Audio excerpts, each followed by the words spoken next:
They told him he had 5 good years left. That was 15 years ago. He's still standing, still speaking, still living. This is Living with Parkinson's, the good, the bad, and the reality. A podcast about what happens when life throws you something incurable, and you fight back anyway. Hosted by Bryce. Diagnosed at 40, 15 years into the battle. This is the truth behind the tremor. Let's begin. Do you think Parkinson's means you're stuck at home? Well, think again. Let's unpack the good, the bad, and the downright hilarious side of traveling with Parkinson's and how to keep that wanderlust alive. Well, welcome back to the broadcast. I'm so excited you're here. Huge shout out to my Inner Circle private community and all my channel members. Thank you for your incredible support. And if you're new here, I'm Bryce, and this is Life in Motion, the Parkinson's podcast. This channel is all about providing strength, hope, and support to individuals living with Parkinson's and their caregivers. We share motivational stories, tips, and insights to help you navigate life with Parkinson's. And if you're looking for that type of contact, make sure to subscribe. So today I want to talk about, I've been traveling now for like 2 weeks, like crazy. And I really want to talk about traveling because I know I've talked to so many people that they're like, traveling was one of the things that I didn't want to give up. And I'm like, well, what do you mean you didn't want to give it up? Did you give it up? So I think that we have to tackle this. And again, this is life. This is the good, the bad, and the reality. So let's talk about it. I've been traveling a lot lately, and so it gave me some real, not some insight. I mean, I knew it all. I know it all. Of course, I know it all. I mean, come on. I'm just, oh my gosh, I'm just kidding. But I travel quite a bit. I've always traveled for work, and so I've always had these things. But today, or this past couple of weeks, as I was doing it, I just kept kind of thinking about it and thinking about things that people had asked me, and that's why I want to talk about it. So. A lot of people ask me, is it even worth traveling anymore? Well, see, Parkinson's can make even a trip to the grocery store feel like an expedition, right? So packing up and hitting the road might sound impossible, but here's the thing. I refuse to let Parkinson's clip my wings. Travel is still one of the best ways to make memories. It's the best way to stay connected to family and friends. And I feel like I'm still living life. I'm just not managing this disease, right? So I just got back from a trip last week, and let me tell you, it was a mixed bag of triumphs and fails. And let me start with the fails. The airport. You'd think that all this time I'd have it down to a science. After all this time, I'd have it down to a science. But let's just say standing in line for 30 minutes while my legs were playing freeze tag wasn't exactly fun. Add in the fun of trying to juggle my carry-ons, my meds, and all my ID, and you've got a recipe for a one-man circus. But here's the triumph. I made it. I figured out my own rhythm, like giving myself extra time, asking for assistance when I needed it, and not being afraid to laugh at the small stuff. Parkinson's is not travel is unpredictable. What the heck am I trying to say here? Parkinson's or not. That's what I want to say. Parkinson's or not. Travel is unpredictable. And that's half the adventure, right? I mean, I sometimes get into the craziest adventures just because of things that were unexpectedly happened to me, and they always do. That's my cartoon life that I live. But anyway, let's talk practical. So here are some top travel tips that keep me moving forward, literally and figuratively. Tip number one, medication first. I always pack my medication in my carry-on, and I bring enough for at least a few extra days in case of delays. Now, why do I do that? It's pretty obvious, isn't it? Have you ever had your luggage not arrive with you on time? Can you imagine if you only had enough levodopa or enough of your medication to get you through a day or two in your carry-on, and then now what do? You're scrambling to get medication. So I always carry it in my carry-on. So what I do is I pack all my medication, everything I take, in one big Ziploc bag, and I just do that in case they ever want to look through it. And you have to make sure that when you're carrying your medication, you have to have your original bottles, right, with the prescription on it. So the pill cap timer I make sure that I have that empty, right, and I keep everything just in case, so I can prove that it's an actual prescription. So I carry all that in this big zip zip bag or whatever, and inside my carry-on, like deep inside my carry-on, and then I use a backpack, and then the closest pockets where I can reach is where I carry my meds for that day or for the trip, so that I don't have to go into my big giant bag of meds to get out my levodopa, and I'm just going to reach for it, and it's very easy and convenient, and then I don't mess up all the other stuff as well. So that's my first tip: is pack your medication first. Make sure you have medication. It's the most important thing, and pack it in your carry-on, and pack your separately the medication you're going to use on the plane and in the airport to all of your medication. All right. Tip number 2: extra time equals extra calm. Whether it's airports, train stations, or just getting to your hotel, give yourself more time than you think you're going to need. It helps with stress, and stress makes symptoms worse. We know that, right? Stress makes symptoms worse.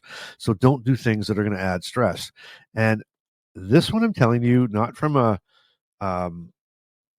practice, not from a like this is the way I roll stance, but more from a do what I say, not what I do, because I'm the worst. I don't want to be at the airport for very long. So I try to make it just in time, but I'm realizing that that is not working for me that well anymore, because with delays, with going through security delays, and even traffic delays on the way to the airport, I'm putting a lot of stress on myself and to get there, and I'm trying to find my gate. So I'm going to be very diligent, and I'd ask you to as well, to take your time, stay calm. The more time you take, the calmer it's going to be, right? Okay. All right, so I'm going to write that one down. I need to do tip number 2 too. So let's do that together. And how about you? Are you like a last minute to the airport kind of person, or are you the person that wants to get there, hours in advance? My wife and I are completely different. So when we travel together, it's really different, because I like to be just in time. She likes to be there, I don't know, hours and hours and hours before her flight just to be safe. So what are you? Put it in the comments. I'd love to hear. I'd love to kind of see how many last minuters we have, and how many people that are well prepared in advance. Okay, that was tip number 2. Tip number 3: don't be afraid to ask for help. Now, this is a big one, because I'm always the one that never wanted to ask. I'll figure it out, but don't be afraid to ask. Whether it's a wheelchair at the airport or a helping hand from a friend, it's not a sign of weakness. It's a sign of smart planning.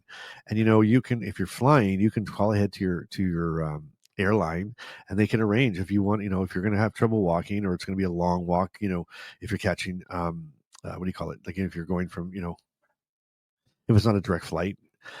So you can call ahead, and the airport will supply a wheelchair for you when you get there, and they'll have it at the ramp when you get off. So you know what? And you're kind of thinking like, well, I don't want to be pushed around in a wheelchair. You know what? There's some days I really wish I was pushed around in a wheelchair, having to make my way through the airport. So don't be afraid to ask. Just suck it up and do it. It's so much easier to ask where something is, or how something works, or if we can get some help, than it is struggling through it. Okay? And then tip number 4: you have to be flexible. Things might not go perfectly, and that's okay. Except that you have to accept that hiccups are all part of the journey, and focus on the experience and not the speed bump. That's the big thing. I always say, like, wherever you are, be there. So focus on the experience. You never know. Like, delays used to drive me bananas. They would drive me absolutely bananas. I don't want to sit in an airport. I don't want to wait for this delay to be over. But there's always opportunity there. Maybe you bump into somebody or start a conversation that is profound, or there's always things you can do. Just keep in where you are, and stop worrying about what's happening, and just worry about just being you in the situation you're in. So focus on the experiences and not the speed bumps. Okay. Listen, Parkinson's is part of your journey, but it doesn't get to call the shots. If travel is something that lights you up, then you have to find ways to do it, because the memories you make, the laughter you share, and the courage you build along the way, that's what makes life worth living. Listen, if you have Parkinson's and you're watching this, don't be afraid to just try it and do it. And you know what? You might be a different type of vacation than you've done before, a different type of trip than you've done before. But I'm such a big believer in pre-planning. Just pre-plan everything. Plan how long things are going to take you, and add 30 minutes to it. And just try the adventure. And you know what? You might have a day in between where you're just going to have to rest and relax in the hotel room or wherever you're staying. And that's okay. Don't think that you're a burden and you can't do it. So If traveling is something you enjoy, you just do it. My wife and I love going on spontaneous road trips, like we have events that we have to be at, and I'd rather drive. We'd rather drive 24, 35 hours, 36 hours to our destination and take a few days and see the countryside and experience brand new things, stay in places we've never stayed before, and really make a memory out of it. And that's the thing. So maybe if it's if you love to drive on road trips and you can't do it anymore, then it's flying or take a bus or take a train, that type of thing. Or if you don't want to get on the plane anymore and you're afraid of how it's going to be and everything, then try a road trip. Just go for it. You know what? It's you're going to miss out on a lot of the things that you can still do. And I was trying to explain this the other day to somebody or somewhere. I can't remember where it was. I think it was on the other podcast.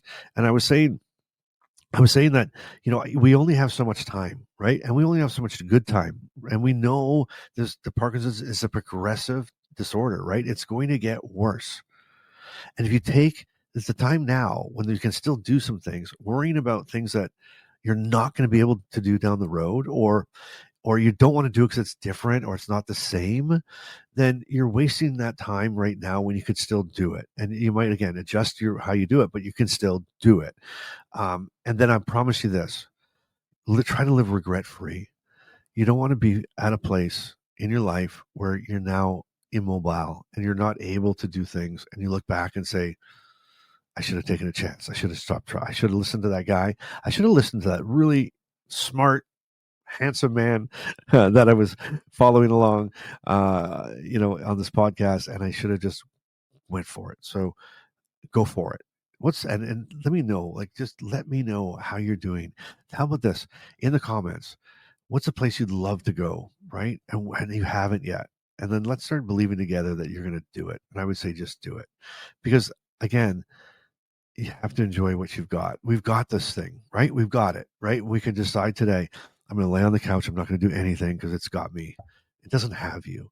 You control it. Okay, so thanks so much for joining me today for this adventure. And to my Inner Circle private community and channel members, thank you for being a part of this journey with me. And if you're not a member yet, consider joining inside the Inner Circle private community. You can direct message me, you can post and chat with other members, and you can join our live monthly calls right inside the community. You'll also get early access and bonus content, and I personally reply to every message. And if you enjoyed this episode, please give it a thumbs up, share it with someone who needs a dose of encouragement, and don't forget to subscribe. And hey, drop a comment below. Where's the best place you've traveled with Parkinson's? Where's the best place you traveled with Parkinson's? I'd love to hear your stories. Until next time, keep moving forward. And remember, Parkinson's doesn't define you. You define you.